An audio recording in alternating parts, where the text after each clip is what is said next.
Cheers, big ears. And welcome to the Beach Travel Wine Podcast. We are your hosts, Leanne. And I'm Lyle. And we are not your usual travel influencers. No, we've decided we want to be travellers that travel under the influence. Okay, good joke? Reasonable. Well, there's plenty of more where that come from. So join us as we travel the world, one wine at a time. Hola, mi amor. Hola, Leanne. We are today on our podcast talking about some of the day trips that can be taken and that we actually took going from Nerja. These places you get to easily in the day. And the first place we're going to talk about are the Cueva de Nerja, the Nerja Caves. And there's a bit of history there, Lyle. Yeah, approximately 5 million years ago. I don't know where they get 5 million years ago, but that's in the Google search. During the upper Miocene, water penetrated the fissures of the marble rock and dissolved it, forming huge caverns. Basically, it stretches for about 5 kilometres, the cave system. And it's only about 4 kilometres from Nerja. Sure. To get there, yeah? Yeah. Well, we got there, we caught the Turisto train. It's a little red train. Yeah, that takes off from, where was it? Well, down near Plaza de Nejero. Plaza Fabrica. Okay, so anyway, it's like a little motorised train. Right in town, though. Right in town, easy. You buy your tickets from the guy that drives the... Leaves every hour? Yeah, leaves every hour, and you just buy the tickets from the guy. You can use Tarjeta, the card, and the guy that actually drove us was a really, really nice bloke. And how much was it?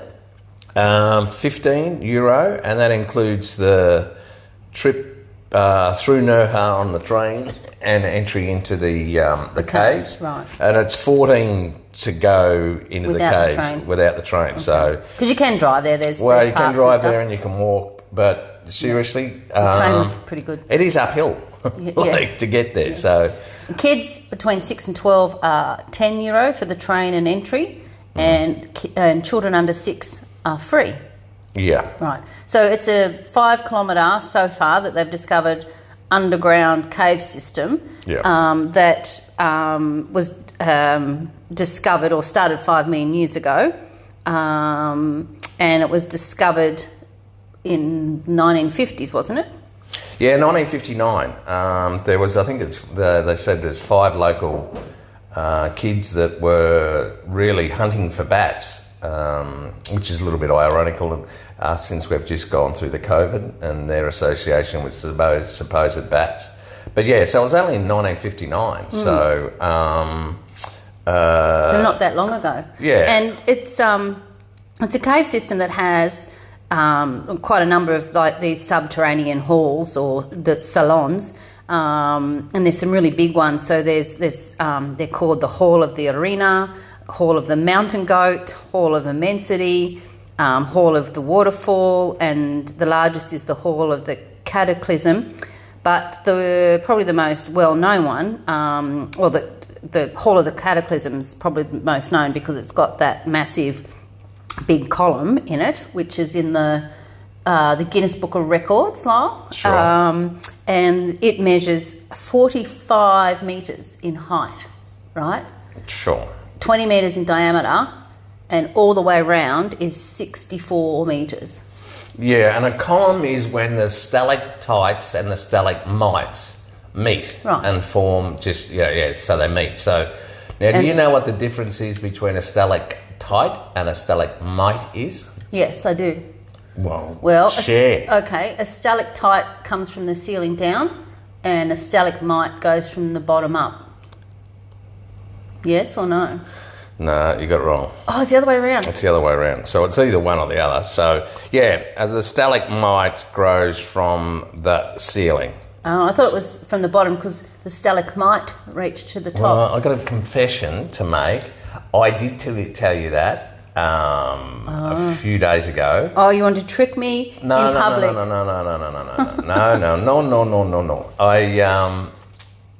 I but then I couldn't remember what I had said, so I went back and had a look, and I thought, hang on, that's not what I told Leanne. But yeah, so that's what it is. So these big caves, honey, they've got, as I said, that massive big column in there, which is impressive.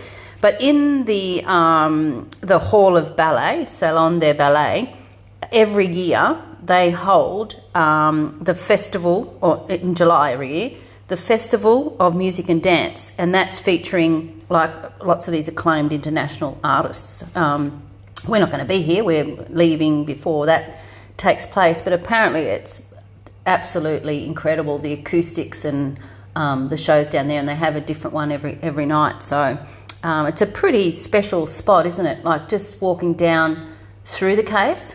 And the other thing that we really liked about the caves was the infrastructure, right? Like it's a lot of places you go, it's very relaxed with, you know, rules and regulations, and not that this was strict, but it was modern. You know, the building to get in, the ticketing system, you know, it was all very functional, very easy to, you know, find your way in. You weren't crossing paths with people. They've done it so you go down one way and back another, and I think that may be because it was really only discovered in 1959. I suppose, probably. You know, like that. But you move your way slowly through the caves or the halls. They have lots of little places to stop and take it all in, and there's a lot to take in. Yeah, well, just as you were saying about, you know, when you said about the prices, you know, for the adults and kids, just be aware that there is no real, for people that have problems with mobility, you're going to have problems because there's, I researched this, so I had a look. It's 457 steps. Yeah, you definitely need to be. So you need to, you know, be able to move around a bit. But you don't have to rush those steps, you know. Oh no, sure.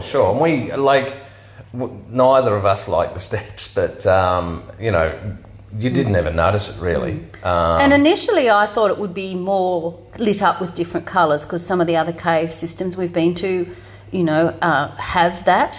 But I actually appreciated that they just made it look natural.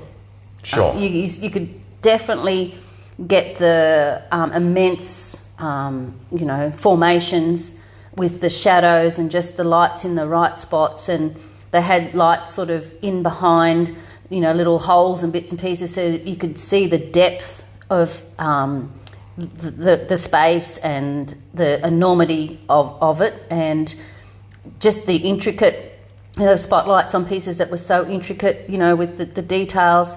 Very, very impressive, wasn't it? Yeah, it was really good. It's, you know, and this is going to sound pretty tosser-ish, but we did go to the caves of St Michael's at Gibraltar, and the last time we were over here, and I was blown away with how big it was, but they use coloured lights to emphasise it, and it did. It looked great, but this is bigger though. This is so much bigger. Yeah, so much bigger. This is like, you know, cave after or hall, massive hall after massive hall, and you know, it's not you know, like it's open, and you know, it's not claustrophobic at all. No, not at all. It's huge. Yeah. Yeah, not. It's. I mean, I am a little bit iffy with things, and you know, there were a couple of times I'm like, "Oh, I'm underground. Hope it doesn't rain." But that's just me. But never once did I feel like I was in a tight space. Like it's cavernous. It really is, right? Like it's. Sure. And you know, you just keep going, and it's just there's so much to see. And then look, if you take your time wandering, it's a good hour exploring, isn't it? Yeah, I think too. For me, I probably, because it was, you know, at natural light, I suppose, not natural light, but just plain light. What sort of intrigued me a lot was almost like they're designed these stalagmites and stalactites. Sure. It's like, you know, it's some almost, architects, a bit like Gaudi. Sculpted. they're almost sculptured, like, you know. And when you consider that, really, they're just all they're done is they're formed by water, dripping water. It's it's really intriguing. And look, if you said to me, is it worth going to? Absolutely. Yeah. And then, as Lan said earlier, the infrastructure was fabulous. We actually then, once we finished there, we went over and had a coffee and some tostada de tomate at the cafe. And the cafe is right on the edge of the escarpment, and it overlooks the Mediterranean, obviously. And it was beautiful. Yes. And cheap There's again. another little town just 4 kilometres from Nerja called Maro, which is it's right there. And then you can look back across the terrace that we were on, as you said, over the Mediterranean, but that you can see the whole headland of the Balcón de Europa as well, you know. Yeah.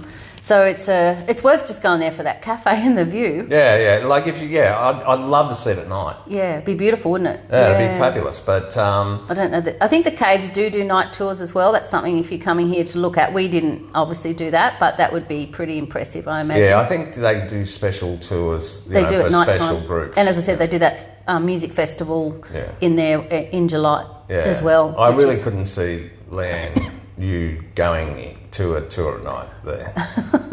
No, not unless they serve tapper and wine. Fair call. And then the train leaves to take you back on the half hour every hour, and that was easy too. It picks you up from where it drops you off, and it's a nice little run down the hill. There were people walking, you know. And you would go past that little, the aqueduct sort of bridge on the way.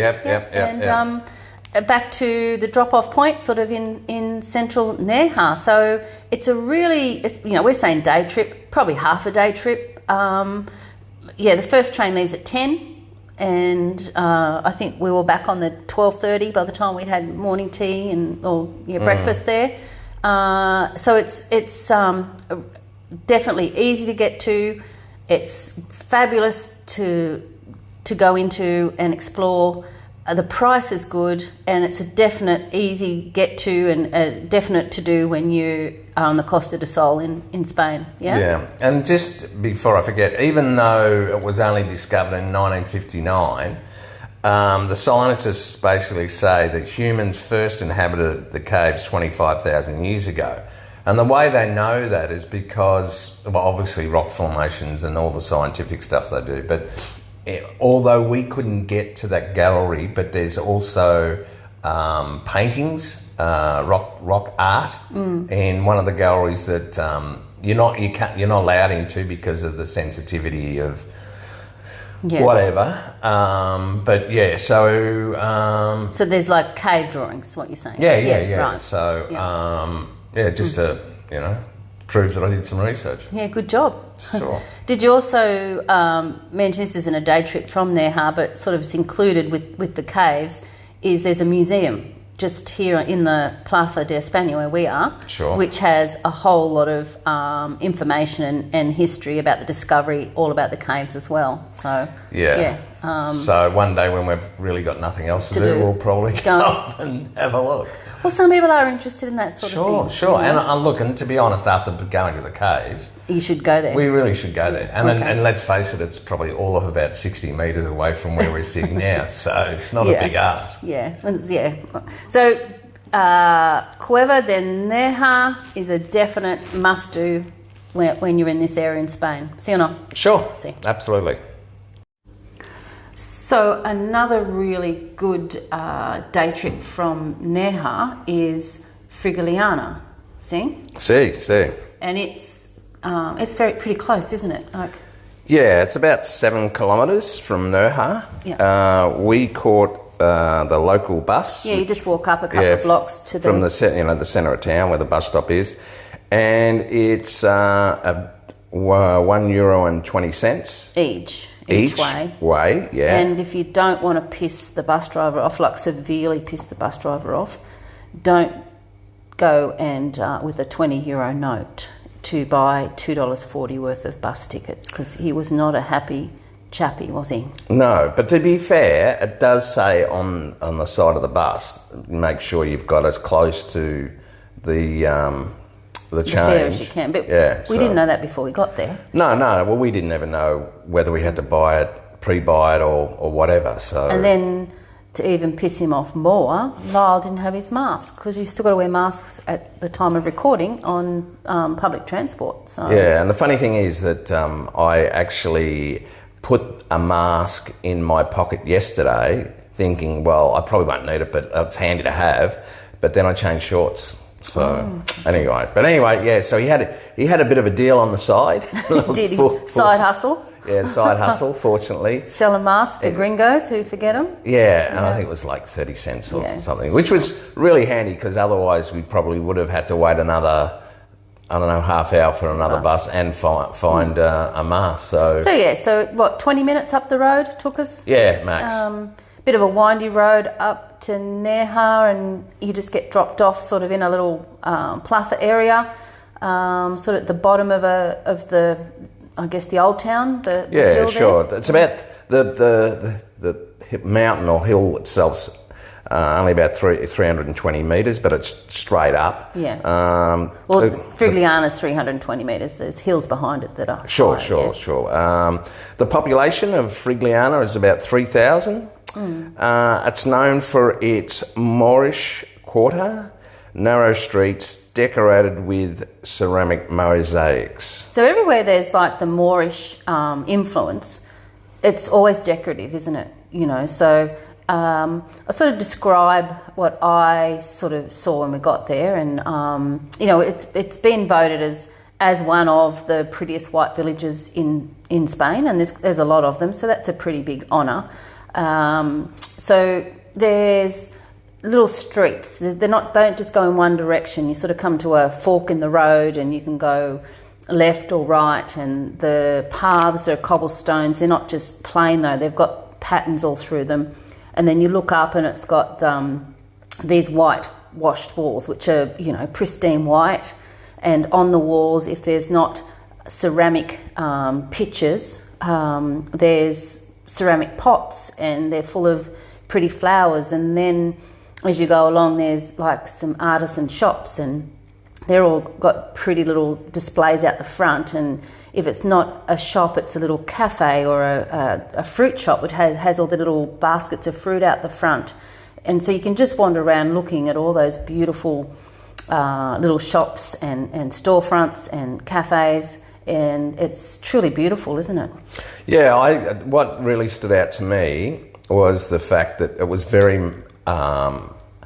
most of the things on sale were handmade. Yeah, unique anyway, weren't they? Yeah, and then with sort of the pots. We went up in one shop, and it had it was four... a gallery, wasn't it? Yeah, it was a gallery, and it was like 4 levels. And it was... and in the information, the tourist information that I've seen, they mention the fact of the pottery and how specialised it is and that sort of thing. But just to go back what you were saying about the streets and how windy they are and how narrow they are, if you had listened to the Toledo podcast, that's done intentionally so that, you know, the marauding people that are invading, it just makes it harder for them to do it. So I think it makes it really pretty to look at. Sure, absolutely. And back to that gallery we're talking about, you know, like it's sort of set up, you know, where one level's got the blue wall, and then it's got the lovely pottery. We've actually got some photos of that on our Instagram, which was really nice. So we found when we first got there though, we hadn't had a coffee, so we sort of wandered up a little hill and found a nice little outdoor cafe on a terrace overlooking back down the valley, back down to the Mediterranean, all over Nerja and the Costa del Sol. And we sat there and had a café con leche and a tostada de tomate, which has become our favourite. And that was lovely, wasn't it? And that was actually nice. Outside that old building, which we'll probably talk about in a minute if you like, when we do when we did that little trip around on the little train. And then as I said, we wandered around, and there's one area that's sort of the most photographed place in Frigiliana, which, you know, it's got the cobblestones and the lampposts and the wall art, and, you know, once again, lots of photos we took of that. And then I found a little shoe shop and picked up this beautiful pair of beaded shoes. They're just divine. And Lyle, I think, said to himself more than anybody, "Oh, they're not going back on the shelf, are they?" Which they did not. Yeah, I made a brave statement. I thought to myself, "Yep, they're not going back on the shelf." But you know what I really like? They only had the one pair in my size. They don't have lots of different shoes or lots of the same shoe in different sizes. So it's probably not a one-off, but it feels like a bit of a one-off. Yeah, but then I thought to myself, well, all this means is that Leanne's going to have to buy a dress to go with the shoes. So that was one of the way I looked at it. But anyway. And probably earrings and a new bag, maybe. Sure. You never know. So yeah, look, we're wandering around, and we came across there's a church, a lovely iglesia there, and of course we arrived just in the plaza of the iglesia as the bells started chiming. We tend to do that a bit. It was a nice, charming little church that we wandered in and had a little look around. And once again, inside the churches here, they're beautiful. And we decided we'd just do a little bit more exploring, walking, looking, and we found probably the perfect spot for a cool drink. Yes, we did.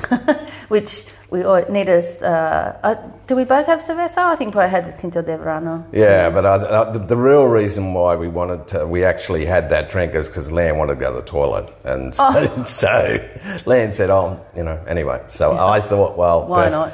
Perfect opportunity. Oh, and it had a really nice view down. Yeah, the view was beautiful, yeah. So there's some jacarandas flowering at the moment. So, we're up on this white-washed background. We're looking down over other whitewashed buildings because we're up quite high. They've got flowering bougainvillea, hot pink. There's pots full of bright red geraniums. And then there's this purple, my favourite colour, jacarandas just below that, and in the distance there's Nerja and the Mediterranean Ocean. I mean, it's a view from a postcard, just stunning. And I think that's probably why a lot of people go up there, is just to enjoy that view. Yeah. So while we were doing that, we sort of the alleyways or the roadways just seemed to go up and up and up. So we thought, no, we're not going to walk all the way up there. And so then we came back down to where the bus dropped us off, and there was a tourist train, which is, motorised. A couple of little carriages. And we thought, well, for $3.50 each, so €3.50, we'd take that up to the top. And that's what we did.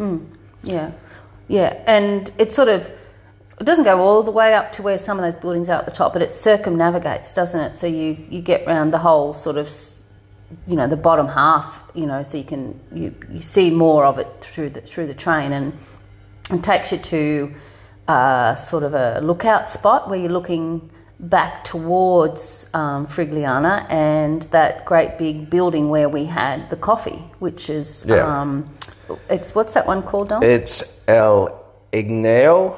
It's the 16th century Renaissance palace that now houses the sugar cane factory. And it's the only one left in the area, isn't it? So it used to be all sugar cane around here, but now it's they're growing mangoes and avocados, which, as we said.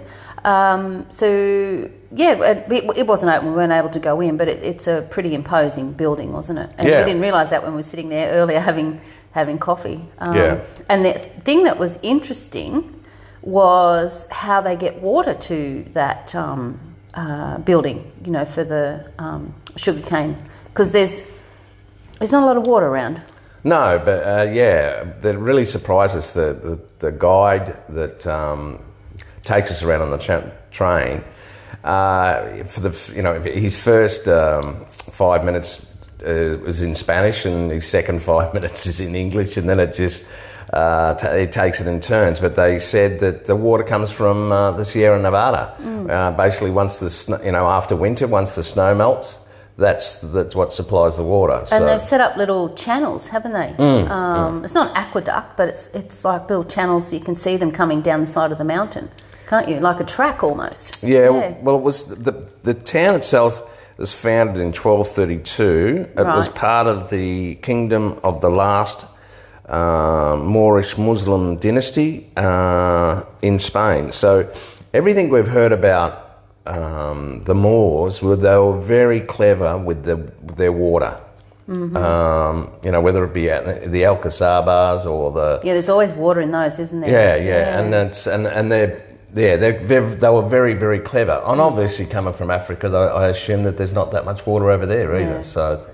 So yeah, that was pretty. There's a lot of interesting information doing that little train trip. Wasn't there? And they show a clip of on their phones of a mountain goat jumping from one building to another, which I thought was quite funny. Yeah. Because of course, Lan and I have discussed the goats. symbol of Nerja being a mountain goat. I It think looks like a fat rabbit to me, but it's definitely a mountain goat. But anyway, that's it's probably not worth arguing about.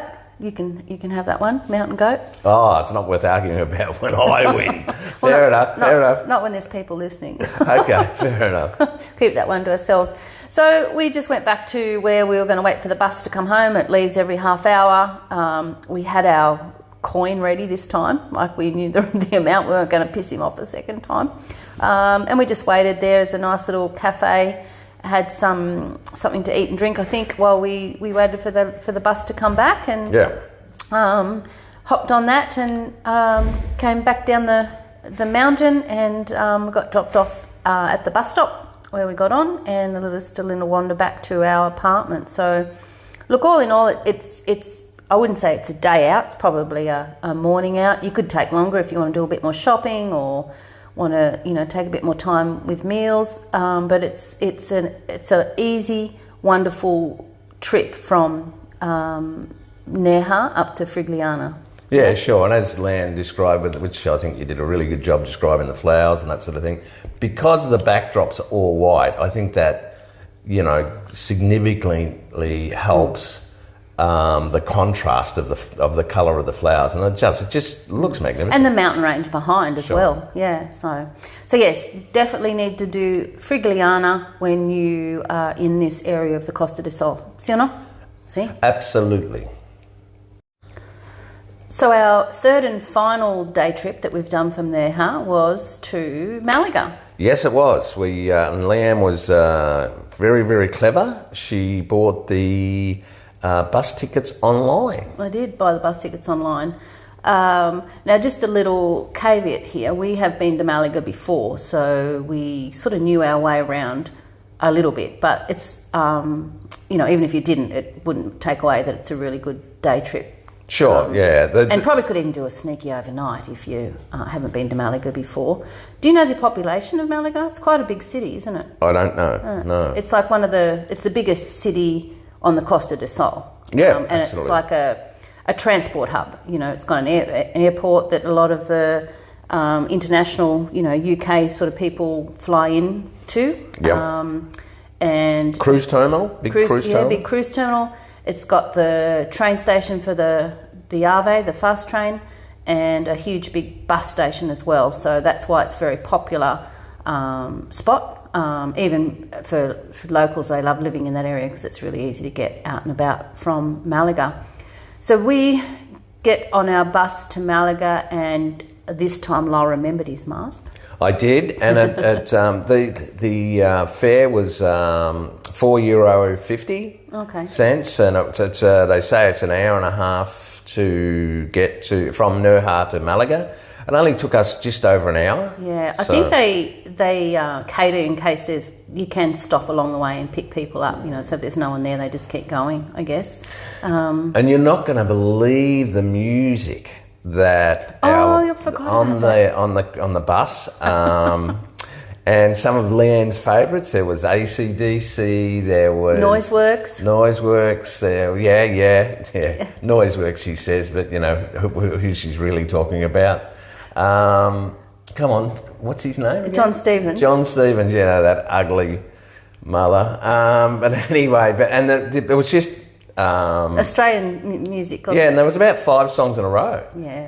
And when I got off, Air Supply, yeah. So when I got off, I said, "Nos encanta la música." I said that means we love the music, and this time we made a bus driver happy, not pissed off. So that was nice. Yeah. So the bus dropped us off sort of basically right in the middle of town at the Tourist Information Centre. So we headed straight there just to get a map because, you know, A, it helps with our podcast, but B, it's got all the names of places on it. That's a hint for fellow podcasters. We just wanted to familiarise ourselves with exactly where we were going. So we had the day to fill in. I think it was about 11:30 by the time we got there. Yeah. Anyway, it doesn't matter. So the first thing we did was we headed down through the park, down the Paseo del Parque. And as I said before, mentioned we had been here before. It was 6 years ago. And so there was a couple of places that we really wanted to go back to and, you know, just down a trip down memory lane.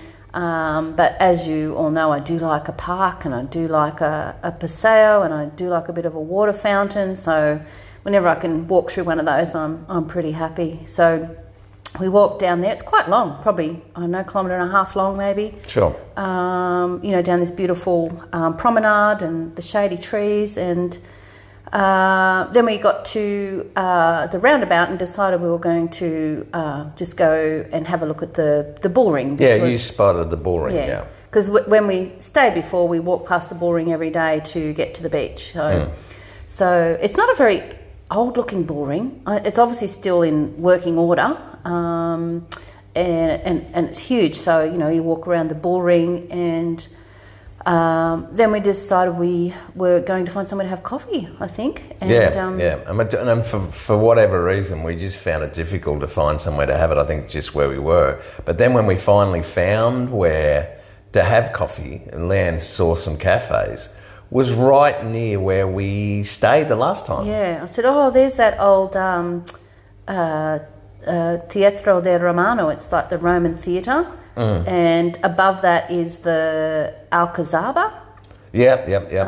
Goes all the way up the hill. We weren't going to climb up the hill today, but that's impressive. That's worth a climb up. Yeah, and well, actually, it's funnily enough, Leanne said, you know, we'd seen the Romans ruins, and then Leanne said, well, we must be near that rooftop bar.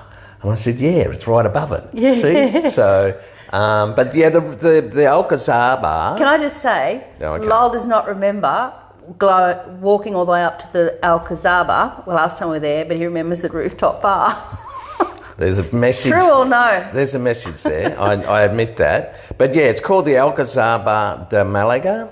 Now, before we came away, I always wondered what the difference was between an Alcazaba and an Alcazar.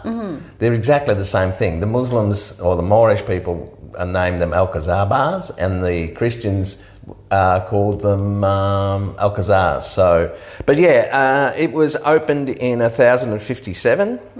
It's a palatial fortification. It's obviously Moorish architecture, and it was built by the Hamudid dynasty. And it's one of those, actually, it's quite an impressive one. It takes up the whole side of the mountain. You know, a lot of these Alcazars or Alcazabas, you can see like a few walls, and it's not till you get up the top that you can see them. But this one sort of seems to extend all the way up behind the Roman theatre ruins, up the side of the mountain there. Yeah, I'd say it's probably, out of all the ones we've seen, it's only second to Alhambra in Granada. Yeah, it's big. It's really big.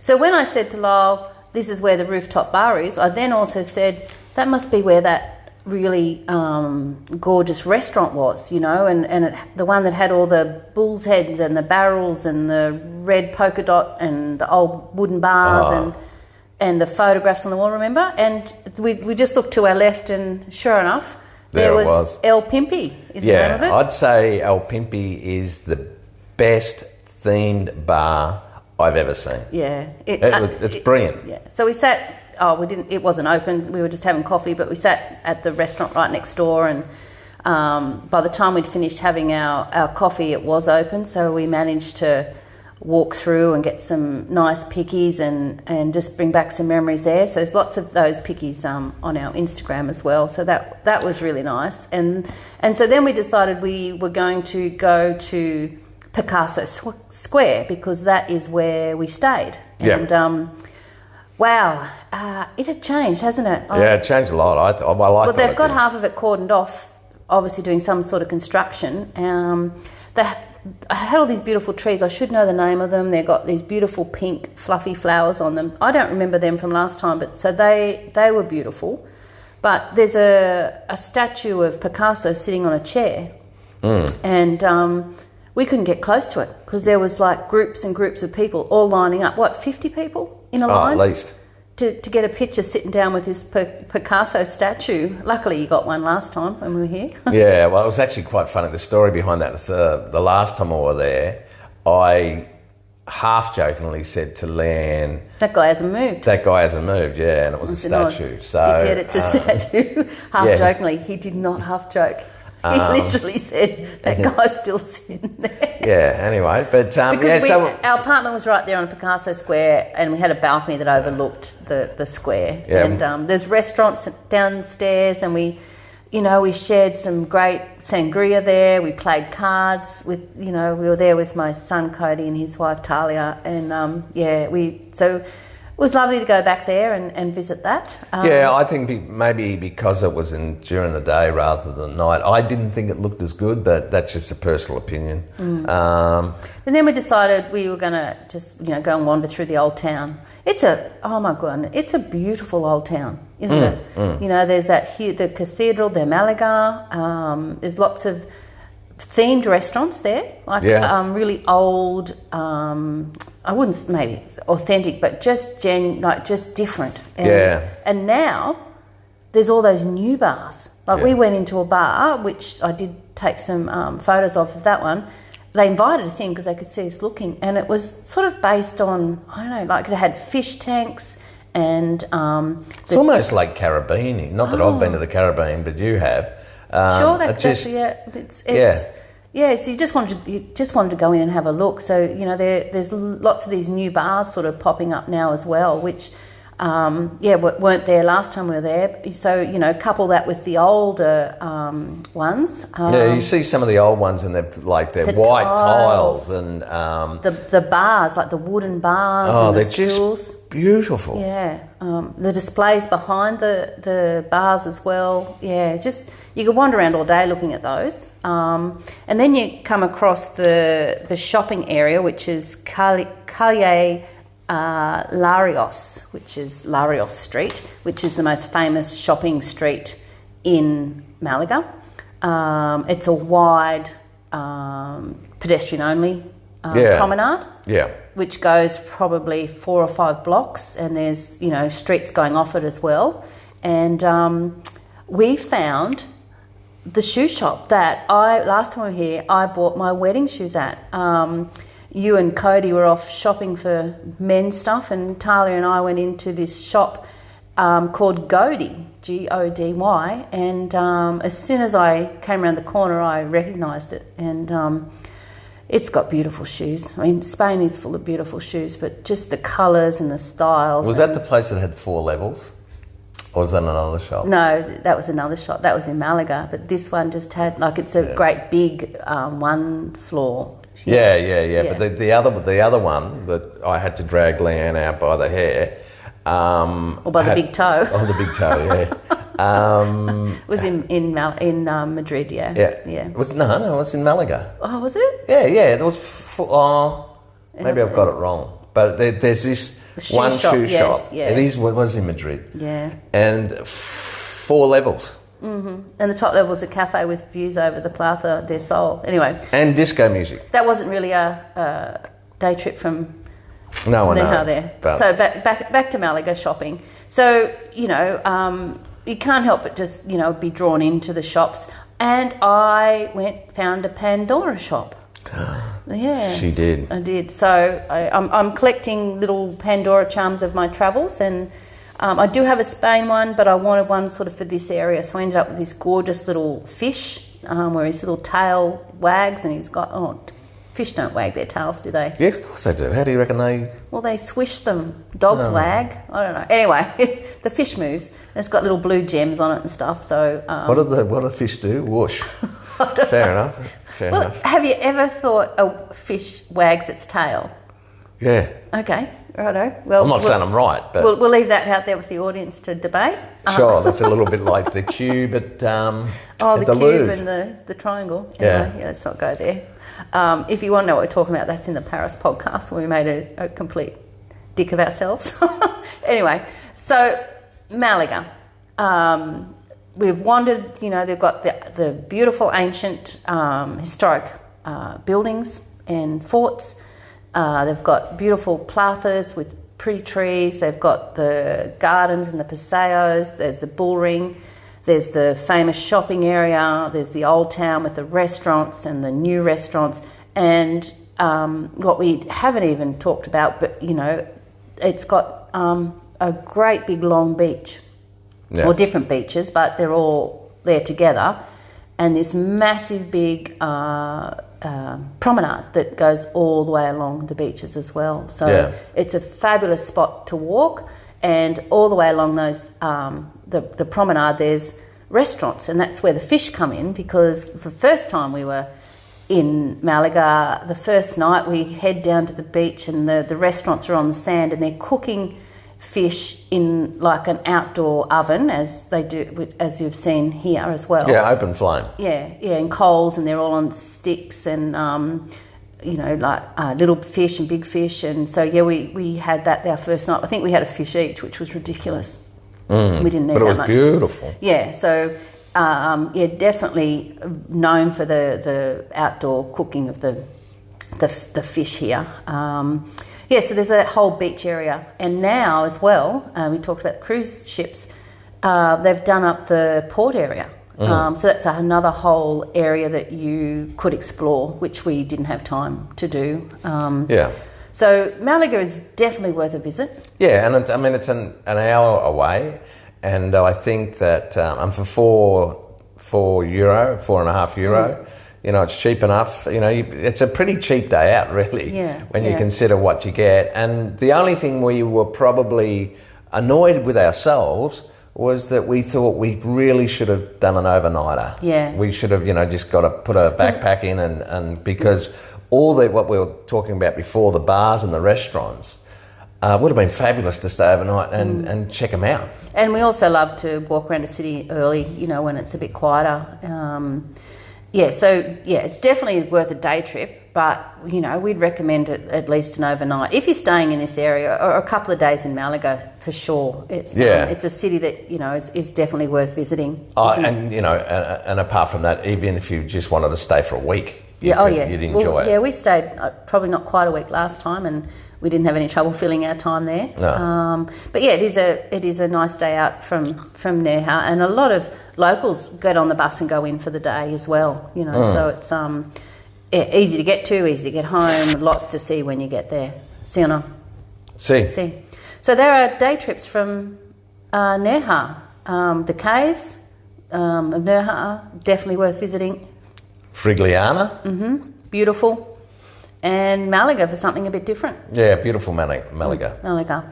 So, we hope we've given you some really helpful information. If you're in this area, go and check out those beautiful places for a visit. See or no? Sí, hasta luego.